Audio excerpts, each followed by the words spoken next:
आवाज़ की दुनिया के दोस्तों,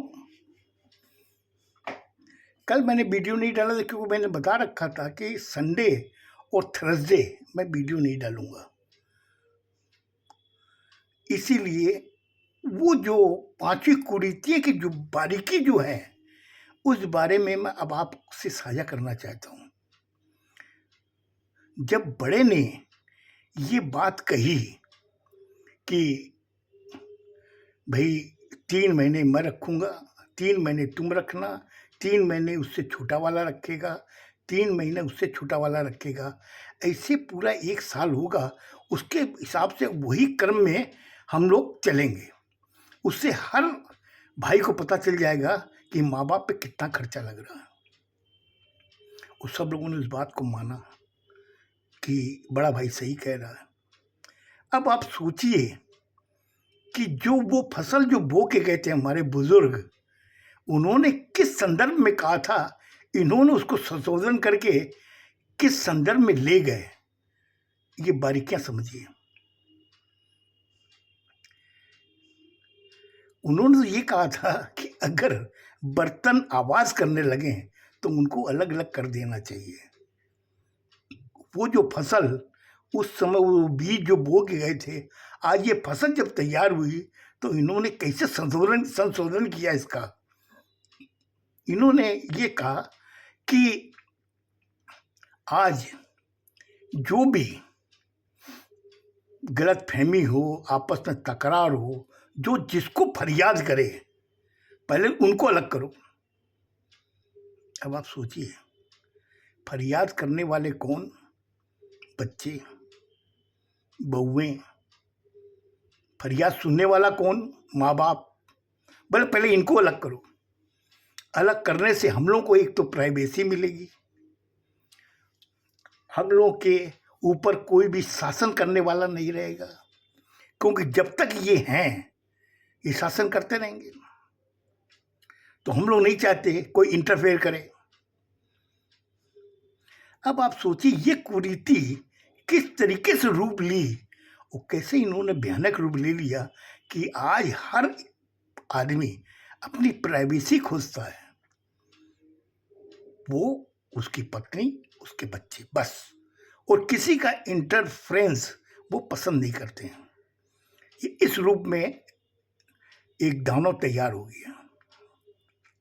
अब अगर कोई घर के अंदर आ गया, चाचा ताऊ, तो उनको वो बर्दाश्त नहीं करते हैं, क्योंकि वो कुछ ना कुछ कहेंगे, ये इनके बर्दाश्त नहीं होगी। तो ये जो नौबत आई, जो ये पांचवी कुरीति की देन थी। अब देखिए ये कुरीतियां किस तरीके से हमारे समाज में जो पैर पसारी ना, जिससे आज का जो जीवन है वो कठिन हो गया। अब वो बच्चे जो देखते हैं वही सीखेंगे, और जो सीख रहे हैं वो आगे उनको भी वही चीज बताएंगे जो चीज ये कर रहे हैं। और इनके जो बच्चे जो वही चीज उनको देंगे ना, तब उनके समझ में आएगी।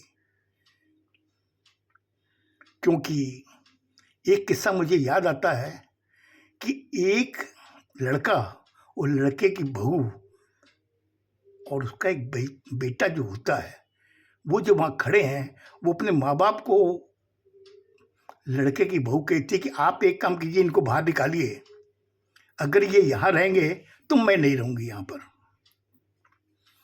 अब वो अपनी पत्नी के वशीभूत होकर के उससे कहता है कि मम्मी पापा आप लोग चले जाइए, क्योंकि आप क्या चाहते हो कि मेरा जीवन खराब हो जाए, मेरा घर बर्बाद हो जाए। लेकिन जिस माँ और बाप ने इनको पाल पोस के इतना बड़ा किया, उसकी शादी रचाई, वो उसका बुरा कैसे चाहते हैं। उन्होंने कहा ठीक है बेटा, तू अगर ये कह रहा है हम लोग जा रहे हैं। तो जब जाने लगे तो जो जाड़े का समय था, माँ जो शॉल ओढ़ रखी थी और बाप जो शॉल ओढ़ रखा था, तो उसने क्या किया, उसकी बहू ने, लड़के की बहू ने कहा कि एक काम कीजिए, ये 2 नई साल लेके कहाँ जा रहे हो आप, आपको 1 साल में काम चल सकता है। तो लड़की की सास ने कहा कि आप क्या क्या बोल रही है तू बहू, भाई आज जाड़े का समय है, मैं कैसे इसको मतलब कि एक में हम लोग दोनों जने जाड़ा रोक पाएंगे। उसने कहा मैं आपको रास्ता बताती हूँ। उसे पिताजी के शरीर से साल उतारी, उतार के उसके 2 टुकड़े किए। करने के बाद में बेटे से कहा, अपने बेटे से, कि एक काम कर, ये अपनी दादी की साल उतार ले। उतारने के बाद में उसके 2 टुकड़े किए। एक टुकड़ा उसने पिताजी को समझा दिया और एक टुकड़ा उसने अपनी सास को दे दिया। अब वो पोता वहां देख रहा है। देखते देखते ही तो उसने उसको घड़ी बना के अपने पास रख ली। तो बेटे ने पूछा बेटे से कि बेटा ये क्या कर रहे हो? उसने अपने पिताजी को देखा, अपनी माँ को देखा। तब तक दादा दादी जा चुके थे। उसने गौर से देखा, देखने के बाद बोला कि पापा ये भी काम आएगी। बोले बेटा नई सॉल है, क्या काम आएगी? बोले जब मैं बड़ा होऊंगा और मेरी शादी होगी ना, मैं भी इसके 2 टुकड़े करूंगा, एक आपको दूंगा, एक मम्मी को दूंगा। जब उसने ये बात सुनी, वो लोग दोनों अवाक हो गए। बोले जो हम लोग कर रहे हैं कहीं ऐसा ना हो कि ये चक्र जो समय का है घूम फिर के वापस हमारे पास ही आ जाए। मैंने एग्जाम्पल इसलिए दिया है कि ये जो कुरीतियां हैं ना, जो हम लोग संशोधन करके जो अब निभा रहे हैं, वो हमारे बच्चे भी देख रहे हैं। जो बच्चे देख रहे हैं ना, वो जब रिपीट करके हमें वो चीज़ दिखाएंगे और वो और संशोधन करेंगे, क्योंकि 21वीं सदी में जब वो संशोधन करेंगे ना, तब आपके भी समझ में आएगा। उस समय आप क्या करोगे? खैर इस चीज़ को मैं ही छोड़ता हूँ, क्योंकि समाज में बहुत चीज़ें ऐसी है हमारे बुजुर्गों की चलाई हुई, उन्होंने चलाई अच्छे के लिए थी, लेकिन वो कुरीतियाँ बनी जैसे से, क्योंकि कहावत है ना कि आवश्यकता ही आविष्कार की जननी है। हम लोग पहले मिट्टी के चूल्हे में खाना बनाते थे, बड़ा स्वादिष्ट बनता था। हर आदमी की सेहत बहुत अच्छी होती थी और सुबह सुबह खेत में जाते थे हमारे बुजुर्ग, खेती करके आते थे, फिर बाद में खाना खाते थे। कोई तरीके के शरीर में कोई व्याधा नहीं आती थी। लेकिन आज वो संशोधन होकर के गैस ने रूप ले लिया। गैस में खाना बनता है, खाना खाते हैं, सो जाते हैं। न तो सुबह उठने का कोई टेंशन, न रात को सोने का कोई टेंशन। सुबह उठ रहे हैं 9 बजे, रात को सो रहे हैं 1 बजे। तो ये जो दिनचर्या जो बदली ना, वो चीज़ हम लोगों ने अपने हिसाब से इसको बना ली। लेकिन हमारे बुजुर्ग वैसा नहीं करते थे।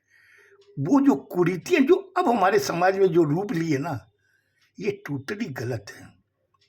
और इसीलिए मैं आप लोगों से कहता हूँ कि समाज बदलो, उन कुरीतियों को भी बदलो, लेकिन बदलो उस हिसाब से ताकि आने वाली जो जनरेशन आपकी है वो एक सबक सीखे। लेकिन वो अगर आप जैसा जो कर रहे हो वो चीज़ अगर वो सीखेंगे ना, तो रिपीट होगा, फिर आपके सामने आएगा, तब आप क्या करोगे?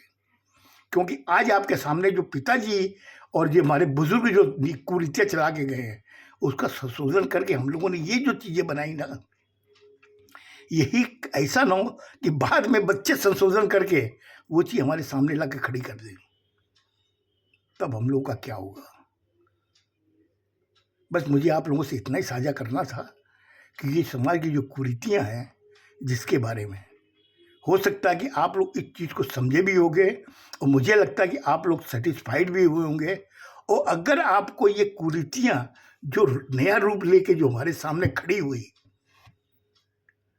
वो आपको कैसी लगी? हाँ, मैंने ठीक कहा, आप लोगों को कैसी लगी?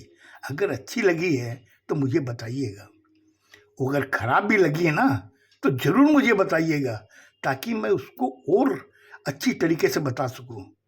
अब कल मैं आपको एक ऐसी दुनिया में लेके चलूँगा, वो सिर्फ आप कल्पना कर सकते हो। हाँ, कल्पना कर सकते हो, क्योंकि वो दुनिया ऐसी होगी जो न तो आपने कभी किताब में पढ़ी, न कभी सुनी। आज के लिए बस इतना ही काफ़ी। खुश रहो, स्वस्थ रहो, धन्यवाद।